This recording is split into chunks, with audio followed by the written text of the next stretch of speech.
Well, hey kids, welcome back. This is kind of a part two, but not a part two because we're dealing with something different.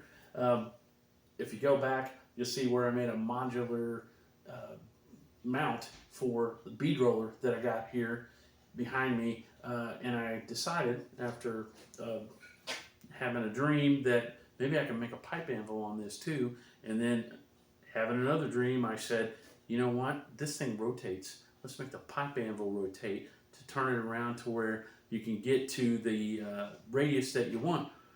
If you don't know what a pipe anvil is, go check that out. You need one. And whether or not Gene Winfield invented it, he popularized it. I'm probably going to say that later on, but he should get the credit. There's a lot of really talented guys.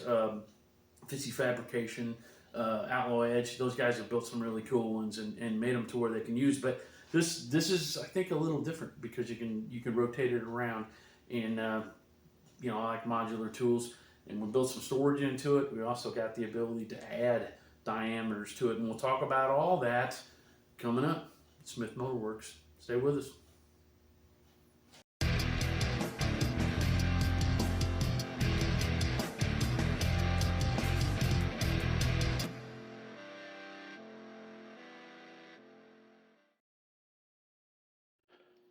All right, let's take a look at what we got here and why this is a little different.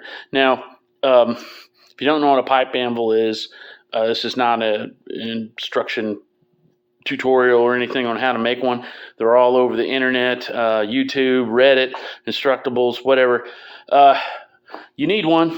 I don't know whether or not Gene Winfield invented them, but definitely popularized them, and a lot of people have made them. Now, my goal was initially not to do this, to build a pipe anvil. It was to mount my bead roller onto an engine stand that, as I mentioned, I didn't want to cut up the engine stand. I wanted to make it modular to where I could take it off. So that's the whole point of using this 2-inch pipe for the top tube, which I had saved for a pipe anvil. And I thought, you know what, maybe I could just make a pipe anvil on the bottom, and when I take it off, if I lay the pipes out right, hard to see, it can sit on the ground level and it'll just stand up.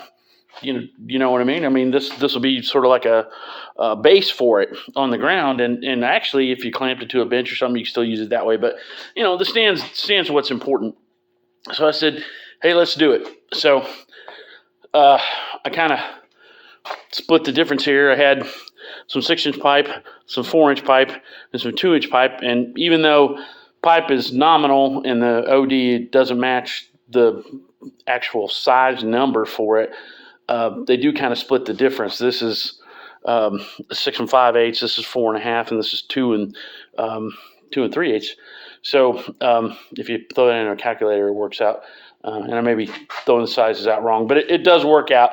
And if it doesn't, it's close enough. This is not a hyper accurate tool, and it's not meant to be. It's meant to get some initial form into your piece, and it works out because you're doing sheet metal work already. So why not hook them together? But like I said, I had another epiphany, and I said, it's kind of low right there, even for me, because I'm not an NBA player, and I thought if I could bring it up a little bit higher, that would be a little more comfortable. I'm like, well, guess what? This is round and it'll rotate. So what I did was I extended this out here. You can see where the grain marks are. That's also where that's the original mounting hole. If you go back and look at the first video, that's where it mounted to here. But I drilled 4 holes, 6, 3, 6, 9, and 12. And then the hole for the handle to turn it onto this piece of pipe here, stuck it on there. Man, it works great. Now, with a pipe anvil, I think you can get away with the pin because you're not cranking on it like you would be, literally cranking on it like you would be with the bead roller, but you can still bolt it down, and I'll show you what I did in that case, because if you go back and watch the other video, I welded kind of like a nut on a stick into here because you can't get the welder down in that pipe. But you know, there are internal threads in there. I can thread a 1/2" 13 bolt in there. No, nothing, you know, crazy here. I just really copied the head off the engine stand onto what I've got right here. A couple enhancements that I want to show you that apply to, you know, an engine stand or really anything that we do cover in the tips and tricks videos on the playlist of this channel here. Is this right here is a clip for like a broom or a mop or whatever that you put on your wall. I got one on my cherry picker, you know, my engine stand. They're pretty great because you can snap it on there. You're not, this thing isn't rolling over the floor, or you're losing it or whatever. I think it's pretty handy. I actually went ahead, these are just held on with the tech screws. I went ahead and put some dog chain that I had laying around onto this pin here, to where if I take it out, well, I don't lose it either. It's hooked onto the chain here, and it's, you know, I can shorten it up if I need to, but it doesn't hit the ground, so I don't care about that. Try to do this one-handed here. I hate this because all these engine stands come, well, I think maybe I got one that's got a cotter pin on it, and that's kind of a hassle. But, you know, you're taking this handle in and out, and it's great because the grip on this end keeps it from falling out until you turn it 180 degrees, and it goes boonk on the floor, and then, you know, you're not very happy. So what I've done to a lot of these handles that I have on different tools is I put a pin in there. Now this is I had something like an old exercise bike that just could not repair it, and said, let's get rid of it. But I thought these pins are pretty tricky, so I hung on to them. They got a little ball bearing that has got a spring behind it. They push in there. So see if I can do this one-handed, but it just pulls out and snaps in, and you can put the pin back in, or put the handle back in, and then you put that pin back in to the holes. And now if you got it turned 180, it's not going to fall out. So I think that's pretty handy. I use that quite a bit on a lot of tools that have a handle like this, because they, you know, I don't like chasing around parts and pieces, and you spend more time hunting down stuff than you do working. So yeah, like I said, I'm doing this one hand, bear with me, but you know, it's not hard to do. And then when you're done with it, you pop it right back in place here. Now, like I said, if you watch the earlier video, you know that I did want to bolt this down rigid because there's enough play in this thing. This isn't telescopic tubing, so it will wiggle a little bit, so you can bolt it down. Like I said, for the pipe anvil, you don't need to, but if you wanted to, you could go to the trouble like I did and weld a nut in there, and you know, make sure you left clearance for this. But there's another way that I think it works a lot better that I did, which is to make a kind of a little wrench right here. Now this, I get a lot of things that get thrown away at work, and this was just an old carriage bolt, really long one. I got a bunch of them. I'm never going to use them, so you can see I just kind of burger welded a nut, 1/2" 13 nut, onto the end of this bolt, and made a, you know, a nut on a stick that we can stab in here and put a nut or bolt into the hole and tighten it up. Now, two things going on here. One is get on the channel and check out the tips and tricks, because this is a pretty much a free cushioned handle that you can make out of electrical tubing and electrical tape and heat shrink tubing. I got these on a couple pairs of pliers.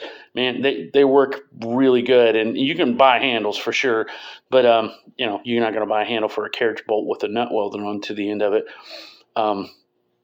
Pretty easy to do, and you'd be surprised. I mean, this really is very comfortable. Not necessary, I suppose, but I just didn't want to grab onto the bare threads here. But the second thing that I want to show you is I took a silver paint pen, and you can take spray paint, whatever. Paint the end of that. It sure makes it a whole lot easier to see.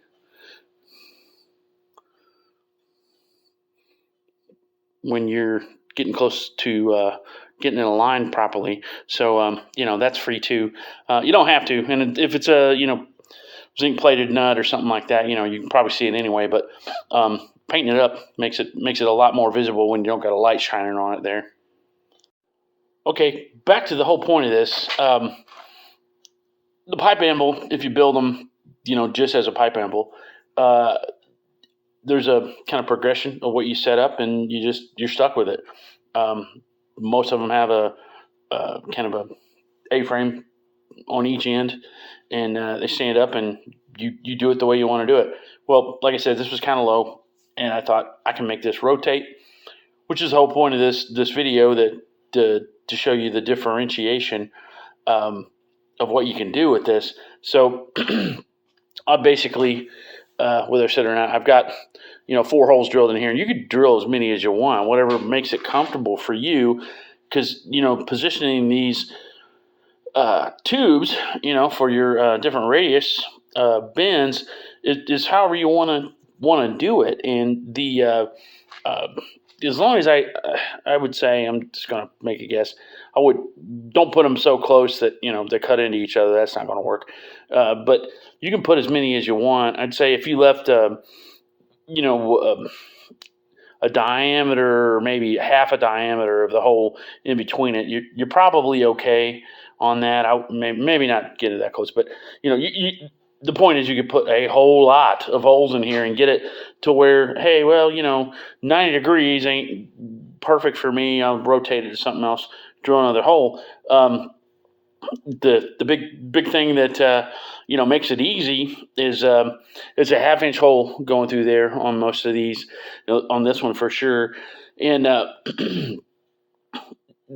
get you some drill bits. I mean, I'll tell you what, you can make some cutting fluid, and I'll show you that is on basically for free. That is on the tips and tricks section in the channel. It's more or less dish soap, water, and motor oil, if you can believe that. There's a process to make it mix together, because oil and water don't mix, but the dish soap is the binder. Put it together, and it's just as good as what we've got in the CNC machines at work, and it's free. I got it in a Cholula bottle. I'll show you here in a minute. I'm sorry, not Cholula. It's old. What was the Sriracha? Yeah, Sriracha sauce bottle, because I like to recycle that stuff. It's a squirt bottle you can close up and let it rock. The other thing, the big thing, a lot of people don't like these drill bit sharpener. Drill Doctor is what I got. Buying those new is kind of salty, but my first one was called a Traveler. That it doesn't even have a motor on it. You hook it to a drill and run it. I don't even think they make that thing anymore, but it's all I could afford at the time. But I lucked out and found a motorized one that I use at Goodwill, actually. You can believe that. So shop around. I think a lot of people get them and they don't read the instructions, and they get frustrated and they sell them. So even if you have to buy one outright, man, you break a drill bit, what are you going to do? The old timers get freehand on a grinder and sharpen a drill bit, or there's drill bit fixtures, where you can, sharpen them. I've never had any luck doing it. I mean, I could get them to where they would sort of cut, but this thing takes all the guesswork out of it. So not a pitch for these things, but it's a useful tool. Point being, you can pop as many holes as you want in there if you got sharp drill bits, and take your time. So let's see how this thing works. Okay, as mentioned a second ago, there's my better Drill Doctor. Like I said, I got a smaller one that doesn't have a motor in it. It just runs off you hook a drill onto it.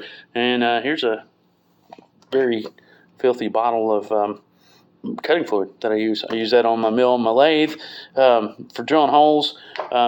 Close it up, squirt it out of there. I mean, you can make up as much as you want, and because I forget. I wrote or made a label with a label maker, another tool that tip and trick kind of thing. They're cheap. Put it on stuff you'll remember. Tells me the breakdown of how you make it. in case I ever forget, because, you know, I think I found this on the internet, but will that website be there when I need it, when I forget? Who knows? But it's on here. So those two things help you drill a lot of holes, and definitely part of this project for sure. Okay, here's kind of, I guess, the first station beyond what you saw.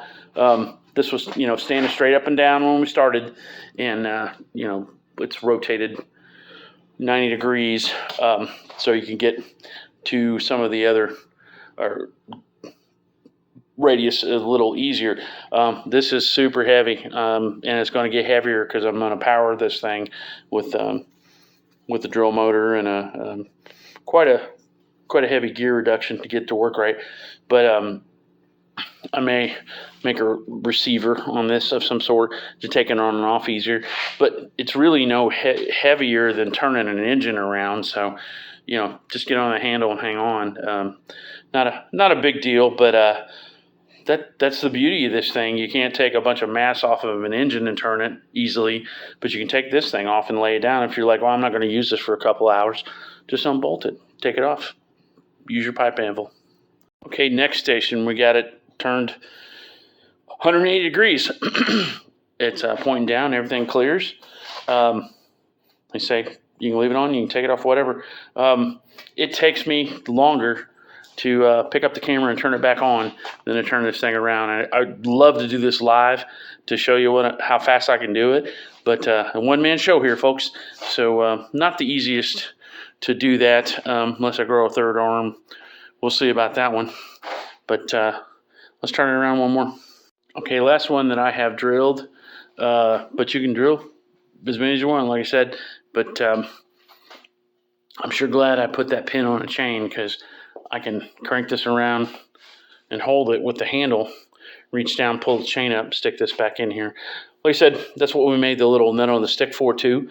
If you want a super rigid mount, when it's in this position, you can get the nut on a stick past here and tighten it up. If it's in the 6 or 12, you know, up and down, it's in the way, obviously, because that hole's right in the middle. But so what? Take this handle off, put it back in this little storage clip, and tighten it up, and it's going to be rock solid. Like I said, you can kind of check that out in the last video a little bit. But yeah, you can turn it around, get done what you want to get done. Make it easy on yourself. You know, no reason to fight it. Okay, last couple things I want to talk about, and I did mention this in the previous video on this, is die storage. You know, that's the whole thing for this bead roller, is storing the dies. I just discovered on accident that these red kind of tool trays that you get, you know, you can get Harbor Freight, whatever. They come with a rack, and they kind of slide on the sides here. Man, they're bouncing around here because I don't have anything to stop it. Because I just want to show you the starting point. Those things fit right in there. They're exactly the right size. The bigger, cooler thing to me is that it fits in the big diameter of this pipe, so I can leave it in there. It's not sitting on the floor. I always know where they're at. They're right by the tool that uses them, and I got more room to put them in there. And they're deep enough. You can get 2 of these in here, I believe. But even if you can't, you know, you set them on top of another. I mean, do you need to see them all at once? No. Take them out and take a look at them. So that's kind of my idea for the storing these, and I got these for free too. You can probably get like a baking pan or Tupperware or something like that that's about the right size. The point being is, use this space, you know, for storage. I mean, it doesn't do anything other than the outside diameter, so put stuff in there. The last thing is, I had different diameters of pipe on here, and I thought, well, you know, what can I do? You know, I wanted it to stand up, so I use these bigger ones on the bottom, but I had this smaller one that's I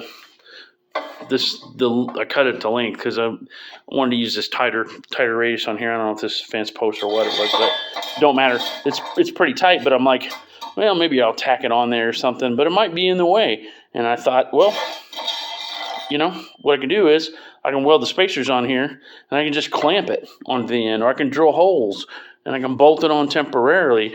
You know, there's a lot of things where you can make this kind of like, if I need it, I'm going to use it. If not, if you use it enough, you mount it permanently. If you don't, fits right back in here. Nice storage area for that stuff. So, you know, think about things like that. You know, you can kind of tuck stuff away to where it's handy for you to use it later on. That little nut on a stick that I showed you earlier to clamp them down on the back, I don't have it in place right now, but I'll probably weld a pin or something onto this somewhere to leave it so it's here, or put a magnet or something. I don't know. You know, we'll keep it with the tool, because that is, man, I waste more time looking for tools and pieces and parts. Keep that stuff all together. The last thing is, I did get the cheapest Harbor Freight drill that I can get, and I'll show you. And I already had a router pedal, variable speed pedal, and it's variable speed drill. So, you know, I'm gonna set it up like the big dogs here. The only thing you got to do is you got to gear way down, because the thing turns too fast. I mean, these things turn like 10 to 20 RPM or something like that, and that drill turns like 1200. So we got to step it down a whole lot. So we're going to do that, and you know, that'll be kind of the finish of this project for me, unless I come up with something unique. Probably not going to show you what I'm doing with that, because there's plenty of people doing that on YouTube and other places that you can find. But the difference with what we built here is that it's all modular, and I can take it all apart. I still got an engine stand. I still got a pipe anvil. I can still mount this in a vise. I can do a whole lot of things. You can take it all apart, and you know, those kinds of things are attractive to me, because when you don't have all the space in the world and all the money in the world, you want your stuff to be modular, and it makes life easier, and it's fun to make it too. Well, hey, how about that one? I hope you enjoyed it. Some of the stuff you may already know, some of the stuff you may not. I definitely referenced a lot of the tips and tricks that I put in there before that can be used on many other things, from just a regular engine stand to anything in your shop. So check those out, and if you like them, if you don't like them, if you don't like this one, if you like this one, I love to hear it. I'm going to keep doing it anyway. But I tell you what. I rely on your feedback, and I do appreciate that, but you got to do that homework, like subscribe, share. Want to keep this going, and definitely appreciate the interest in the comments and the views. So thank you very much for watching, and we'll see you next time on Smith Motorworks. Later.